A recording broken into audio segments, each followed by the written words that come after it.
le pétrole, l'or noir. Dans nos sociétés, où que l'on regarde, quoi que l'on fasse, il est partout. Il est à la base de nos plastiques et de nos routes. Il fait rouler nos voitures, voler nos avions. Grâce à lui, nous avons pu marcher sur la Lune. De son utilisation comme remède dans l'Antiquité jusqu'à nos stations-service, il accompagne l'humanité depuis plus de 2000 ans. Enfoui à des centaines de mètres sous la Terre, il est depuis plus d'un siècle le formidable carburant de l'activité humaine.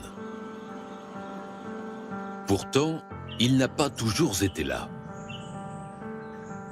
Millions d'années après millions d'années, dans les profondeurs des premiers océans, les restes de milliards d'organismes vivants se sont lentement déposés sur le fond marin. S'accumulant en couches successives, une infime partie de cette matière organique en décomposition a été progressivement recouverte par des sédiments et s'est enfouie de plus en plus profondément dans les entrailles de la Terre. Plusieurs dizaines de millions d'années plus tard, une forte pression et des températures montant jusqu'à 150 degrés l'ont transformé en hydrocarbures. De faible densité, ce pétrole brut a eu tendance à remonter à la surface, profitant de la perméabilité de certaines roches.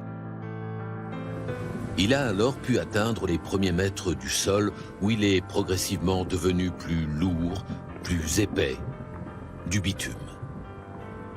Mais parfois, sa migration a été bloquée par une couche de roches imperméables. Il s'est alors accumulé, goutte après goutte, dans d'immenses réservoirs naturels.